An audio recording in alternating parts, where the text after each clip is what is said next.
Dallas, Texas, a city of endless highways and unrelenting sun.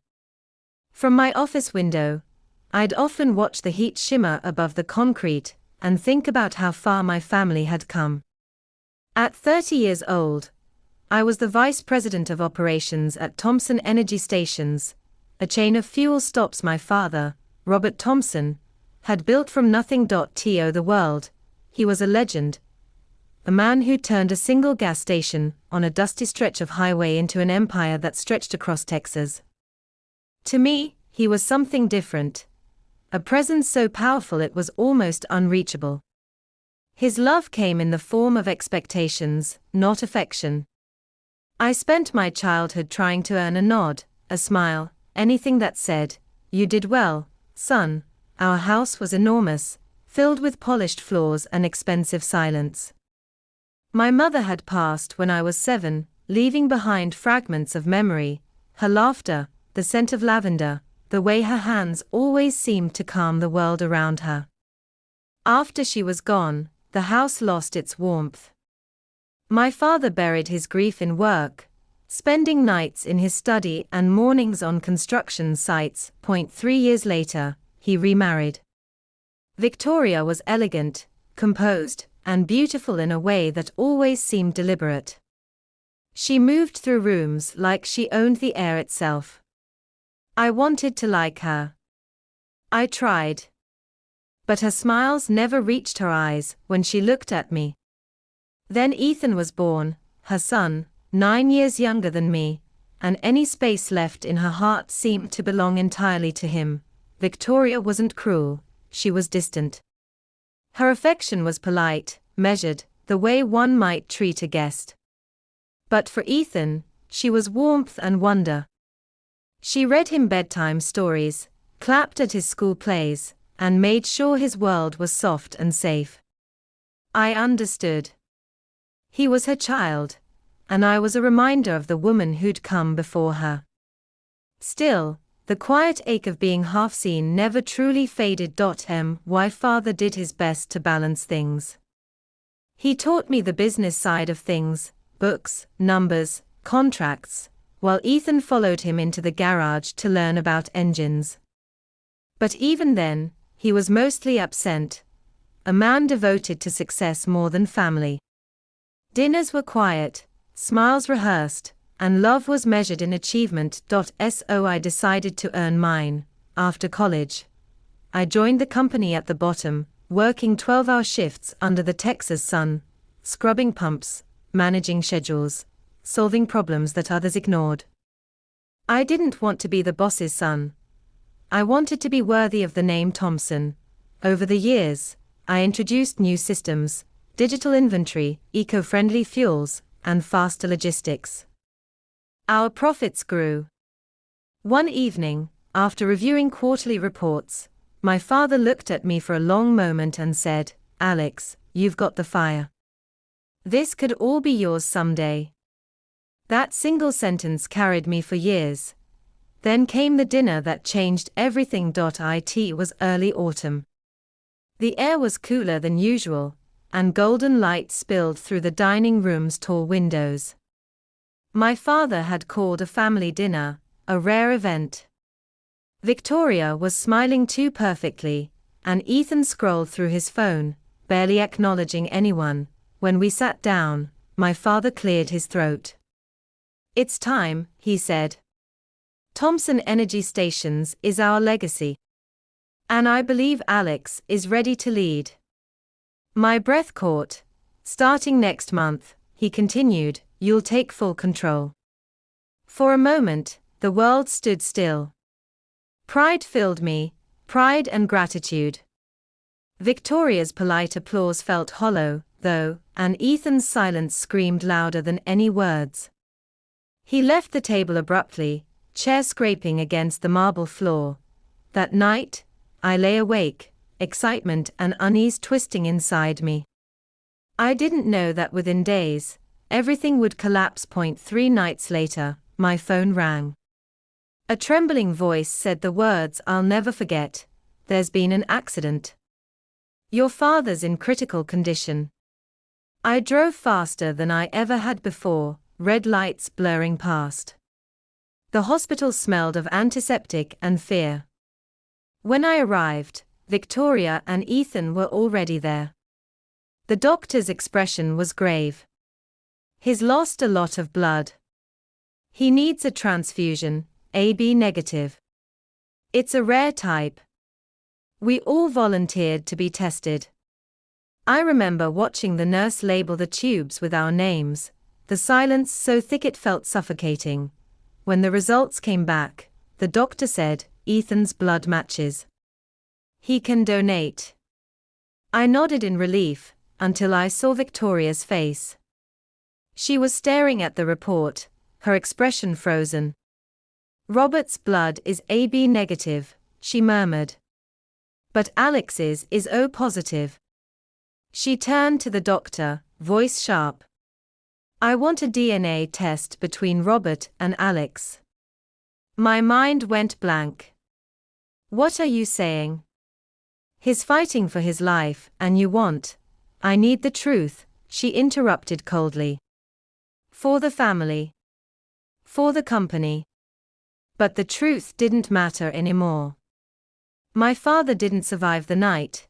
The funeral was held in a bright, sunlit chapel that felt too alive for the grief inside me. People spoke of his achievements, the stations he built, the people he helped. I stood by his casket, unable to breathe, while the world praised the man I'd spent my whole life trying to understand. Then, as the service ended, Victoria rose from her seat. Her heels clicked sharply against the marble floor. "There's something I need to say," she announced. Her voice carried across the silent room. "Alex is not Robert's biological son." The words crashed over me like thunder. She held up the DNA results. "The blood types prove it. For the sake of this legacy, the truth must be known." Gasps filled the chapel. I felt the stares, disbelief, pity, curiosity, cutting into me. I turned to her, my voice breaking. "You could have told me privately. Today of all days." Her tone was cold. "The company must remain honest. You have no right to inherit what isn't yours." I didn't respond. I couldn't. The man in the coffin, my father, my teacher, my hero, was gone, and now she'd stripped away the last piece of identity I had left. 5 days later, I sat in a sleek office across from Victoria, Ethan, and the company's attorney, Marcus Hale. The air felt heavy, suffocating. Marcus unfolded the will. As per Robert Thompson's wishes, he read all assets, including Thompson Energy Stations, are to be transferred to his son, Alex Thompson. Victoria shot up. "Impossible. He's not Robert's blood." Marcus sighed and reached for a sealed envelope. "Mr. Thompson left this letter for any disputes regarding lineage." He opened it and read aloud. My father's handwriting, his voice echoing through Marcus's words. "I have always known Alex is not my biological son. I discovered my infertility long ago. But from the moment I held him, I knew he was mine. His strength, integrity, and loyalty are my true legacy. What he has built for this company reflects not my blood, but my heart." Then Marcus paused, eyes widening as he continued, "I also know Ethan is not my blood. I learned of Victoria's affair years ago, yet I forgave her for the sake of peace. Love, not blood, defines a family." The room went silent. Victoria's face turned pale. Ethan looked shattered. When I finally stood, I didn't feel triumphant, only heavy with truth. My father had known it all, and still he had chosen love over pride. That night, as I stood under the Texas sky, the wind whispering through the oaks, I whispered back, "I'll protect what you built, Dad, not because of your name M, but because of your faith in me." And from that moment, I understood blood may build a body, but love builds a legacy. After my father's death, the days blurred into one another. The estate felt like a museum of ghosts, silent hallways, untouched books. His favorite chair still turned toward the window where he used to sit and read the morning paper. Everywhere I looked, there were reminders of the man who had built not just a company, but the rhythm of my life. Outside, the world kept spinning. Newspapers printed half-truths about the heir who wasn't really a Thompson. Investors hesitated, partners whispered, employees watched me with quiet uncertainty. I told myself it didn't matter, that I could bear it.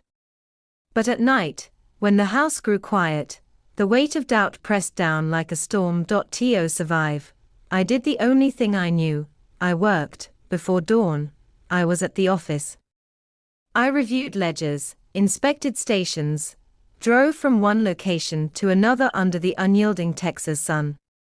I shook hands with mechanics, listened to cashiers, walked the grounds of the first Thompson station my father had ever built.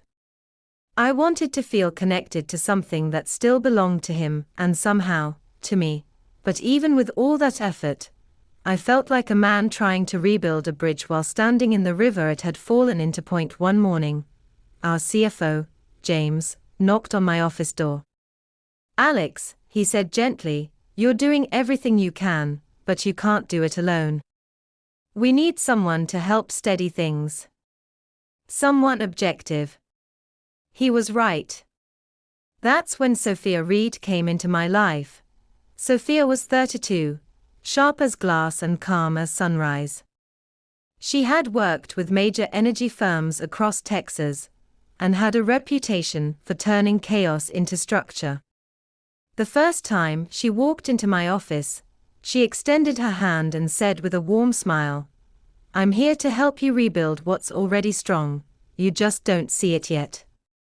There was something in her tone, firm but kind, that broke through my walls. Together, we spent weeks going through every part of the business. Sophia found gaps I'd missed, outdated contracts, inefficient supply routes, neglected stations that were draining resources. She didn't just point out problems, she offered solutions. I admired her honesty. She never treated me like a man trying to prove he belonged, only as someone who already did. As weeks turned into months, her presence became more than professional. She challenged me when I doubted myself.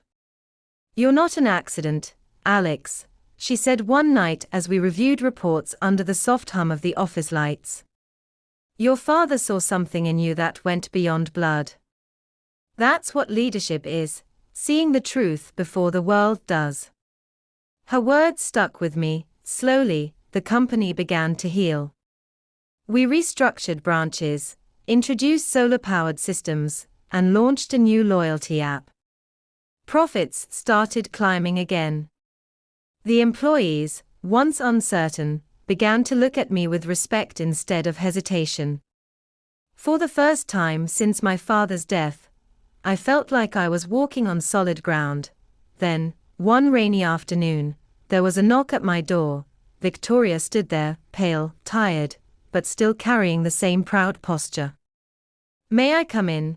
she asked. I hesitated, then nodded. She looked around the office, her gaze lingering on the framed photo of my father on the wall.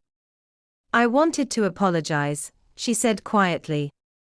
"I was cruel. I let fear guide me.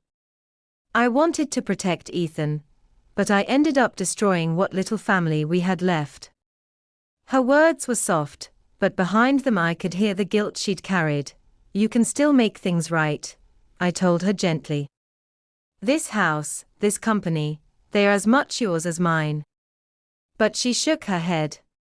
"You offer kindness when I gave you none. That's something Robert would have done." She paused, her voice trembling. "But I can't stay here. Not after what I did." Before leaving, she said something that would echo in my mind for years. "You may not share his blood, Alex, but you carry his soul." After that day, she vanished from my life. I later heard she'd moved to a small town outside San Antonio, living quietly, painting landscapes by the river. Then, months later, an unexpected message appeared in my inbox. It was from Ethan. "Alex, I'm sorry for everything. I miss Dad. I miss how things used to be. I don't want to fight anymore. If there's still a place for me, I'd like to work at the company, from the bottom. I want to earn it. I read that message several times before responding.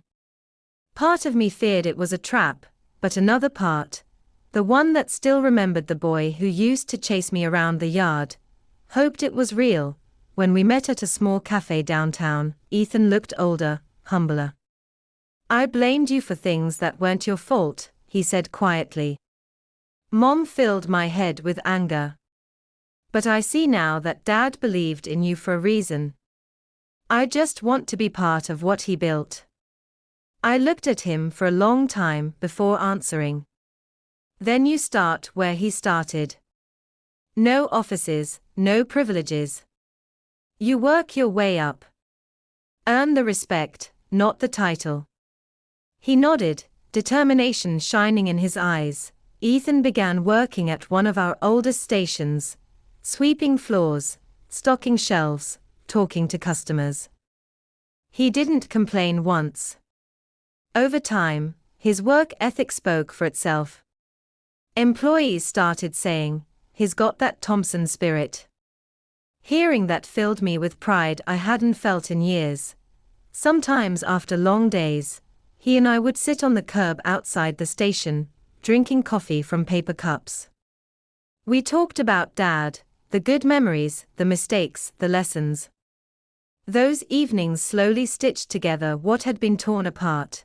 Sophia was always there, quietly supporting both of us. She became more than just a consultant. She became the heart that kept me steady. Her laughter softened the edges of my exhaustion, and her belief in me turned self-doubt into strength. A year after my father's passing, the company wasn't just surviving, it was thriving. We opened new solar-powered fuel stops, introduced electric charging stations, and expanded into neighboring states. The media changed its tone. Thompson Energy reborn, brothers unite to continue legacy. At the 35th anniversary gala, I stood on stage with Ethan by my side. The crowd was filled with employees, partners, and friends. Sophia smiled from the front row, her eyes shining with quiet pride. When I began to speak, my voice trembled, but my heart was steady. This company was built on hard work and belief. My father once said love, not blood, defines a family. I didn't understand it then, but I do now. Family isn't what we inherit, it's what we choose to build together. The applause that followed felt like thunder. Ethan clapped first, tears glistening in his eyes. Later that night, I drove out to our very first station, the one that started it all. The neon sign flickered softly, and the Texas wind carried the faint smell of fuel and rain. I looked up at the stars and whispered, "We did it, Dad. Your dream's alive, stronger than ever." And in that quiet moment, I felt something like peace, the kind that comes when pain has finally taught its purpose.